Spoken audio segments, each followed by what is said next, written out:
Okay, hello everyone. तो electrochemistry के इस लेक्चर सीरीज में अभी तक हमने डिवाई हॉकेल ऑन-सागर थ्योरी कंप्लीट कर लिया है। तो अगला जो टॉपिक है वो है कोलराज लॉ। अगर मैं नीट और जेईई के पॉइंट ऑफ व्यू से बात करूं तो ये टॉपिक काफी जरूरी है। इससे काफी फ्रिक्वेंटली हर साल सवाल पूछे जाते हैं। तो चलिए बिना टाइम गवाए आज की लेक्चर सीरीज को हम स्टार्ट करते हैं। तो कोलराज लॉ से जाने से पहले हम डिस्कस करते हैं कि लास्ट क्लास में हमने एक टॉपिक पढ़ा था, variation of molar conductance with dilution. अच्छा, डाइल्यूशन क्या होता है?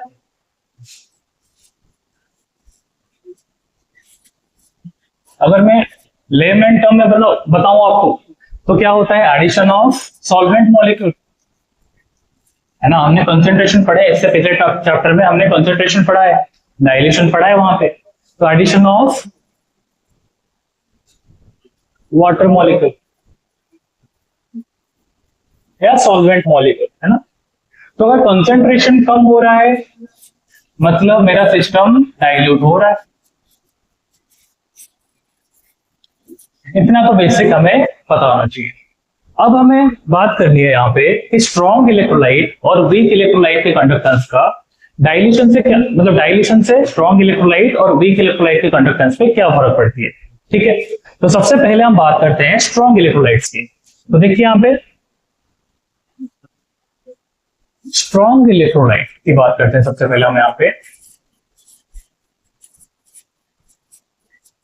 तो अगर मैं डाइल्यूट करता हूं तो नंबर ऑफ आयंस पे कोई फर्क नहीं पड़ता।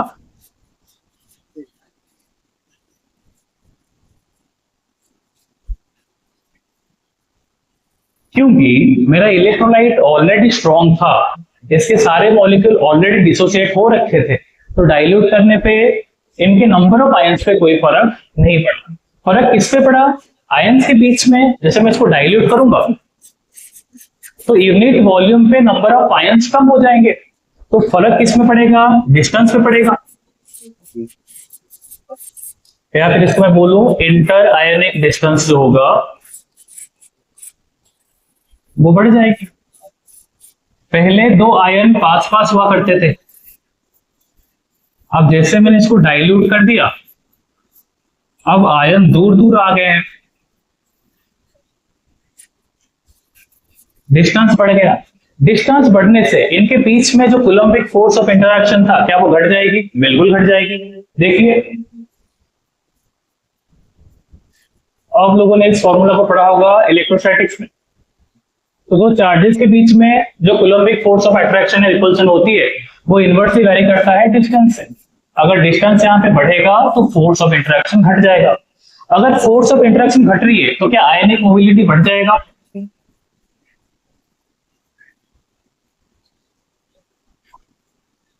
बढ़ जाएगा। अब जब आयनिक मोबिलिटी बढ़ाए तो मोलर कंडक्टेंस भी बढ़ेगा, लेकिन लीनियरली बढ़ेगा। अगर इसका ग्राफ में फिर से प्लॉट करूं, हमने लास्ट क्लास में भी प्लॉट किया था।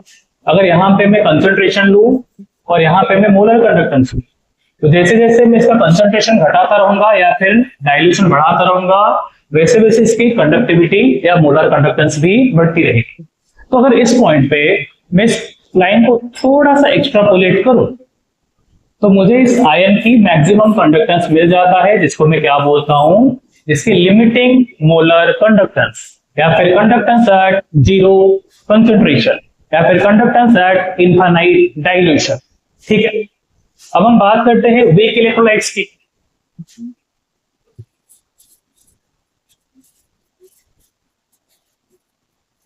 तो हम लोगों ने लास्ट ईयर आयनिक इक्विलिब्रियम पे एक फॉर्मूला पढ़ा था, ओस्टवाल्ड डाइल्यूशन लॉ। वहां पे हमने क्या देखा था, जो डिग्री ऑफ डिसोसिएशन होता है वो होता है dissociation constant divided by concentration. तो अगर किसी वीक इलेक्ट्रोलाइट का सॉल्यूशन है और मैं उसको डाइल्यूट करूंगा तो कंसंट्रेशन घटेगा तो डिग्री ऑफ डिसोसिएशन बढ़ेगी, तो नंबर ऑफ आयंस भी बढ़ेंगे।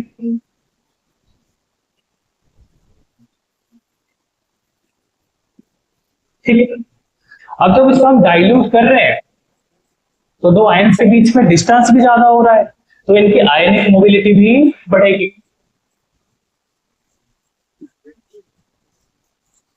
अगर इसके लिए मैं कंडक्टेंस वर्सेस कंसंट्रेशन का ग्राफ प्लॉट करूं जो हमने लास्ट क्लास में किया था, तो ये है इसका मोलर कंडक्टेंस, ये है इसकी कंसंट्रेशन। तो पहले तो वीक इलेक्ट्रोलाइट का कंसंट्रेशन काफी कम रहेगा, लेकिन जैसे जैसे हम इसको डाइल्यूट करते रहेंगे इसका कंडक्टेंस भी बढ़ता रहेगा। एंड में इसका जो ये प्लॉट है ये पैरेलल हो जाएगा वाई एक्सिस से। तो इस मेथड से हम वीक इलेक्ट्रोलाइट का मैक्सिमम कंडक्टेंस, मोलर कंडक्टेंस या फिर इसकी लिमिटिंग मोलर कंडक्टेंस को एक्सपेरिमेंटली हम लोग मेजर नहीं कर सकते।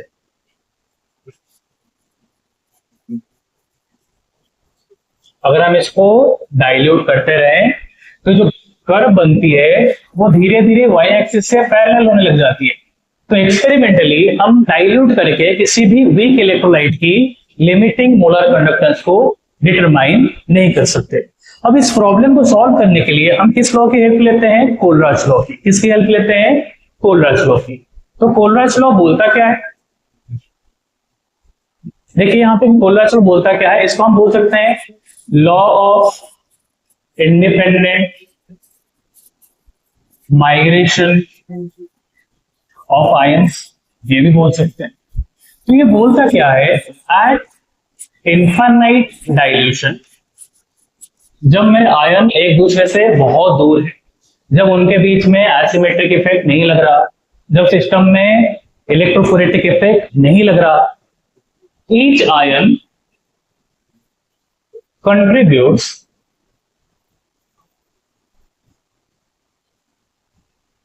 each ion contributes towards the molar conductivity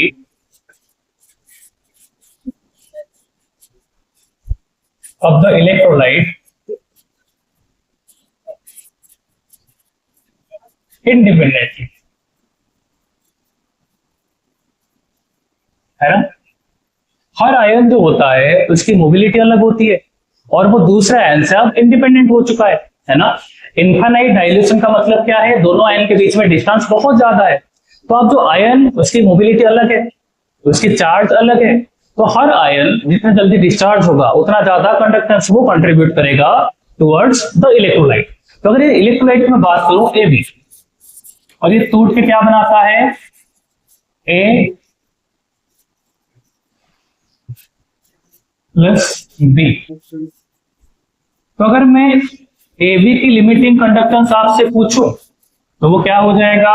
ए का लिमिटिंग कंडक्टेंस कितना है प्लस बी का लिमिटिंग कंडक्टेंस कितना है। तो कोलराज लॉ जो है वो ध्यान देना यहाँ पे इनफाइनाइट डाइल्यूशन पे काम करता है। कहां पे काम करता है? इनफाइनाइट डाइल्यूशन पे। अगर मैं नॉर्मली मोलर कंडक्टेंस की बात करूं कोई सिग्निफिकेंट कंसंट्रेशन पे, जैसे कि अगर मैं यहां पे 1 मोलर सॉल्यूशन की बात करूं, है ना, मैं यहां पे 1 मोलर HCl सॉल्यूशन की बात कर रहा हूं। यहां पे जो HCl का मोलर कंडक्टेंस है वो H प्लस का कंसंट्रेशन और Cl माइनस का कंसंट्रेशन का बराबर नहीं होगा। लेकिन अगर 1 मोल HCl आयन बहुत इनफाइनाइटली डाइल्यूटेड है ना, बहुत बड़े सॉल्वेंट के अमाउंट में डिसॉल्व किए गए हैं, अगर H प्लस और Cl माइनस के बीच में कोई इंटरेक्शन नहीं है, एक दूसरे से बहुत दूर दूर है, तब जाके इनफाइनाइट डाइल्यूशन पे अगर मैं HCl का मोलर कंडक्टेंस पूछूं तो वो किसके बराबर आएगा? H प्लस का, और किसके बराबर आएगा? Cl minus. हमें क्लियर? चलिए कुछ और सिस्टम पे बात करते हैं, कुछ और क्वेश्चन देखते हैं यहाँ पे। इस पे तो बाद में आएंगे। वैसे अगर मैं यहाँ पे बात करूं इनफाइनाइट डाइल्यूशन पे CaCl2 का मोलर कंडक्टेंस कितना होगा, या फिर CaCl2 का लिमिटिंग मोलर कंडक्टेंस क्या है, तो वो किसके बराबर आएगा? पहले तो CaCl2 को तोड़ो, टूटने पे क्या बनता है? कैल्शियम 2 पॉजिटिव और 2 Cl नेगेटिव। तो CaCl2 का जो मोलर कंडक्टेंस है वो एक कैल्शियम पॉजिटिव का कंडक्टेंस और 2 Cl माइनस का क्लोराइड आयंस का कंडक्टेंस के बराबर आएगा। तो किसके बराबर आएगा? Calcium 2 plus 2 conductance of Cl negative. वैसे अगर यहाँ पे मैं Al2SO4 3 इसकी बात करूं अगर मैं इसकी बात करूं तो किसके बराबर आएगा, देखिए एक बार। तो जब Al2SO4 को हम तोड़ेंगे तो क्या मिलेगा मुझे, 2 Al के आयन प्लस 3 SO4 के आयन। तो Al2SO4 का जो लिमिटिंग कंडक्टेंस होगा वो इन दोनों का कंट्रीब्यूशन और इन तीनों के कंट्रीब्यूशन के बराबर आएगा। तो हम यहाँ पे क्या लिखेंगे, 2 Al3 प्लस की कंट्रीब्यूशन प्लस 3 SO4 2 माइनस के कंट्रीब्यूशन। आई होप यहां तक सबको समझ आ गया, ठीक है। अब हम बात करते हैं कोलराज लॉ के एप्लीकेशन के लिए। अच्छा, ये जो लॉ है, एक पॉइंट यहां पे हम नोट डाल के लिखेंगे, it works for both strong electrolyte and weak electrolyte. ये जो लॉ है ये स्ट्रॉन्ग इलेक्ट्रोलाइट पे भी एप्लीकेबल है और साथ साथ वीक इलेक्ट्रोलाइट पे भी ये लॉ एप्लीकेबल है। तो चलते हैं आगे। अभी हमने देखा था जब हम इनफाइनाइट डाइल्यूशन की बात कर रहे थे, इससे पहले जब हम वेरिएशन की बात कर रहे थे मोलर कंडक्टेंस की डाइल्यूशन के साथ, हमने तब देखा था किसी भी वीक इलेक्ट्रोलाइट का लिमिटिंग कंडक्टेंस हम एक्सपेरिमेंटली पता नहीं कर सकते। क्यों? क्योंकि वो कर्व जो होता था बाद में जाके वाई एक्सिस के साथ पैरेलल हो जाता था। याद करो, इसके साथ वो पैरेलल हो जाता था। तो फिर हम वीक इलेक्ट्रोलाइट की इंफिनिटी मोलर कंडक्टेंस या फिर लिमिटिंग मोलर कंडक्टेंस कैसे कैलकुलेट करेंगे, कोलराज लॉ की हेल्प से। तो देखते हैं यहां पे, जैसे कि सपोज मुझे निकालना है एसिटिक एसिड का लिमिटिंग मोलर कंडक्टेंस। तो जब एसिटिक एसिड टूटेगा तो कौन सा आयन मिलेंगे मुझे, एसिटेट आयन साथ में H+। तो इसकी जो इंफिनिटी मोलर कंडक्टेंस होगी वो किसके बराबर आएगी, एसिटेट आयन की infinity molar conductance plus H+ की इंफिनिटी मोलर कंडक्टेंस। ठीक, अब हम क्या करेंगे, इन दोनों आयन की कॉन्ट्रीब्यूशन हम निकालेंगे। तो यहाँ पे हम क्या करेंगे, कुछ स्ट्रॉन्ग इलेक्ट्रोलाइट लेंगे जैसे कि HCl, जैसे कि CH3COO Na, जैसे कि NaCl। अब ध्यान से देखो, अगर इन दोनों की इंफिनिटी मोलर कंडक्टेंस को मैं ऐड करूं तो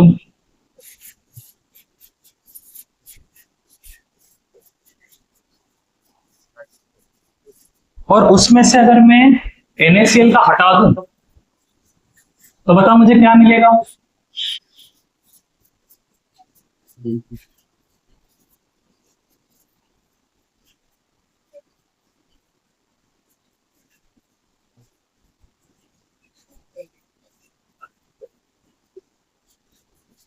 यहां पे हमने कोलराज लॉ अप्लाई कर दिया है।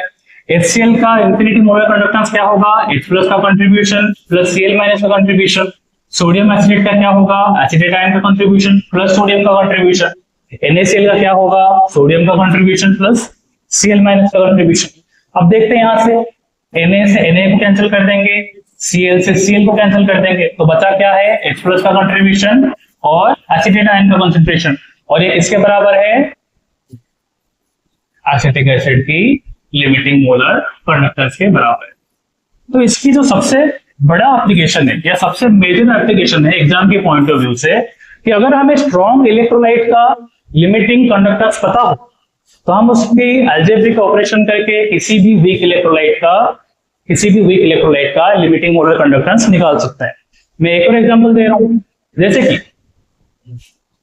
अगर मुझे एक वीक इलेक्ट्रोलाइट होता है AgCl, अगर मुझे AgCl का लिमिटिंग मोलर कंडक्टेंस निकालना है तो मैं क्या करूंगा, मुझे पता है पहले कोलराज लॉ अप्लाई करूंगा, Ag प्लस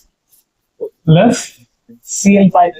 अब मुझे एक ऐसा स्ट्रॉन्ग इलेक्ट्रोलाइट ढूंढना है जहां पे सिल्वर आयन प्रेजेंट हो। तो इस अभी के लिए मैं क्या लूंगा, AgNO3।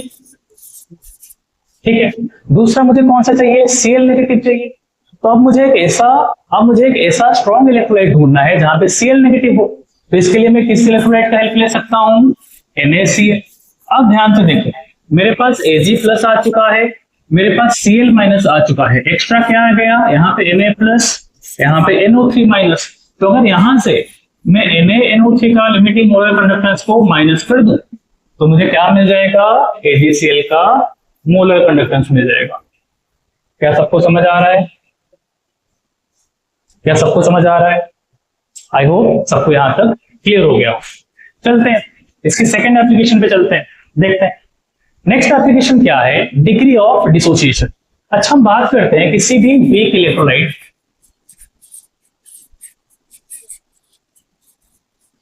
इसकी डिग्री ऑफ डिसोसिएशन क्या होती है, KA/C। तो कंसेंट्रेशन को हम जितना ज्यादा गिराएंगे डिग्री ऑफ डिसोसिएशन उतना ज्यादा बढ़ेगा। तो एट इनफाइनाइट डाइल्यूशन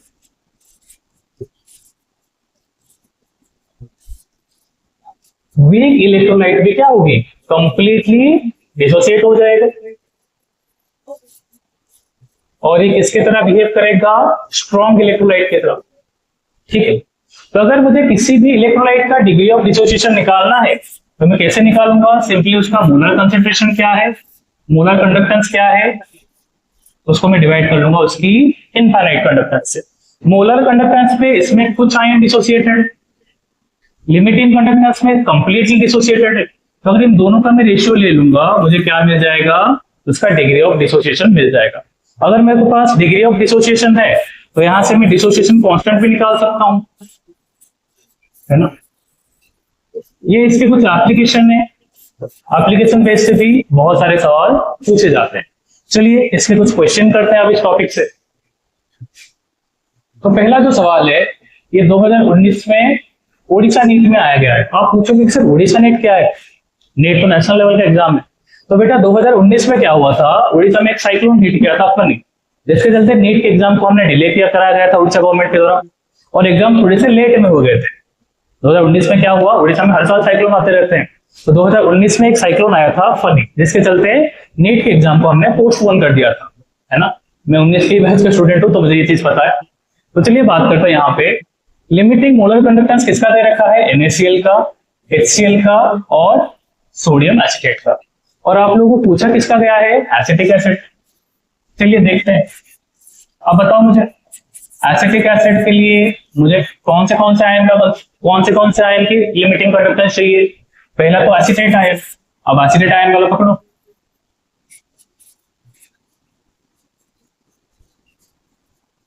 दूसरा मुझे क्या चाहिए, H+, अब H+ वाला पकड़ो। अब एक्स्ट्रा क्या आ गया, यहाँ पे सोडियम एक्स्ट्रा आ गया, यहाँ पे Cl नेगेटिव एक्स्ट्रा आ गया, तो इसको हटा दो। तो इसकी कितनी दे रखी है, यहाँ पे लास्ट में है ये 91।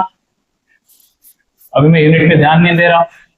HCl का कितना दे रखा है, 426.16 और NaCl का कितना दे रखा है, 126.45।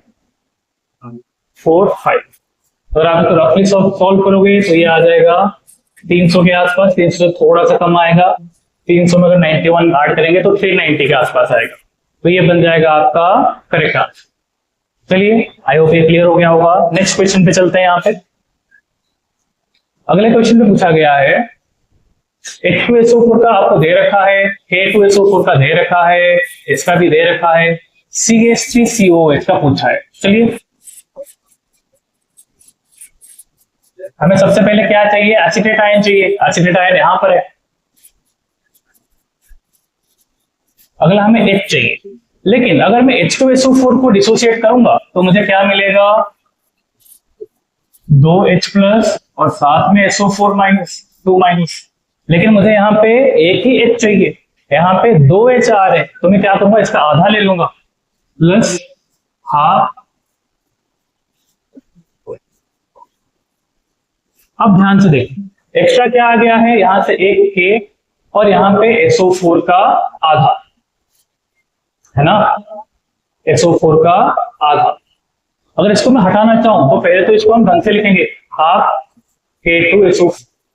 तो अगर इसको मैं घटाना चाहूंगा तो K2SO4 की कंसंट्रेशन को, जो मोलर लिमिटिंग मोलर कंडक्टेंस को यहां से मैं माइनस करूंगा हाफ में, क्योंकि यहाँ पे 2K+ है और हमारे पास एक ही K+ एक्स्ट्रा आया है, तो मैं क्या लिखूंगा, half limiting molar conductance of K2SO4।